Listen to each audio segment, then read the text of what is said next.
In this video, I want to talk about the two ways that we can make a piece for our solvable cube.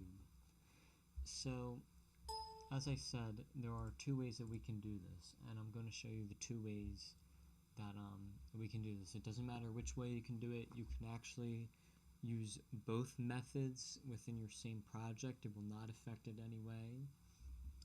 So, I'm just going to start out with a blank document.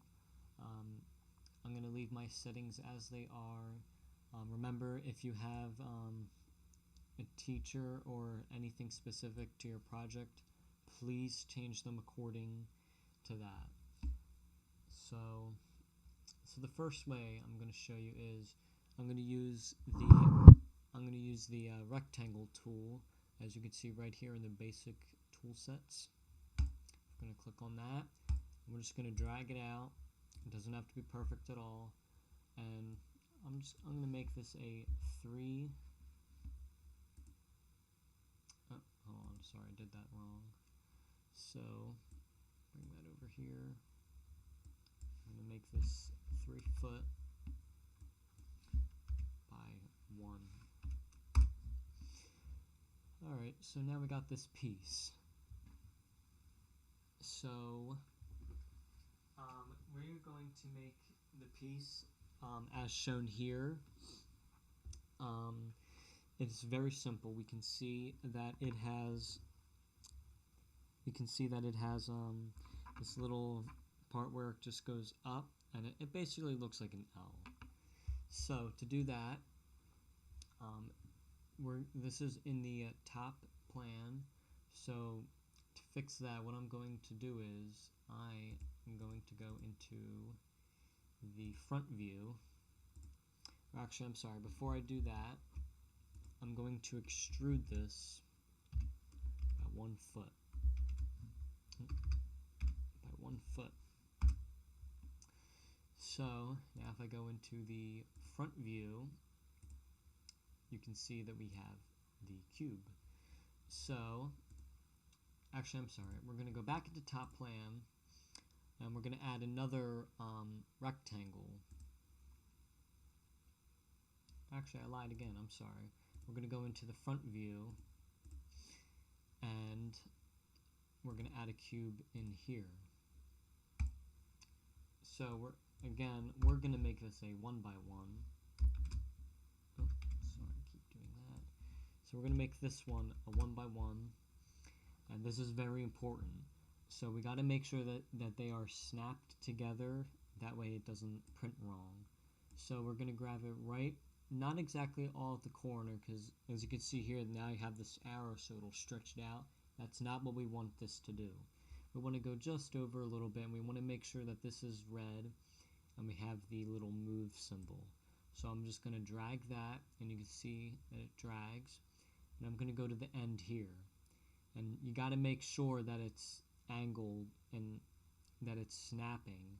So there are two ways you can know this. Is it just sort of like snaps in like that, and if you move around just a tiny bit, it doesn't move. And as you saw there was a red dot right here. So we can see that they are perfectly aligned. And now I'm just going to extrude this 1 foot.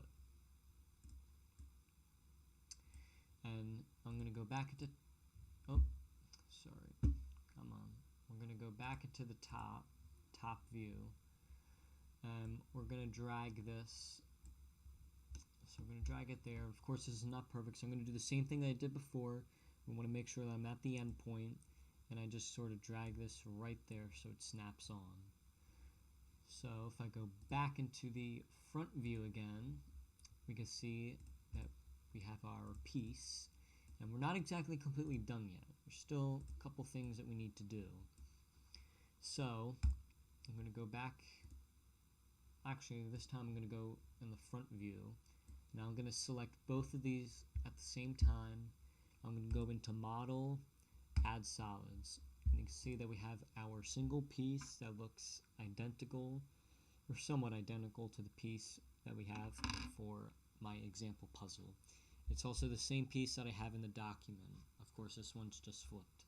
that can easily be fixed. I'll show you how to flip stuff in another video.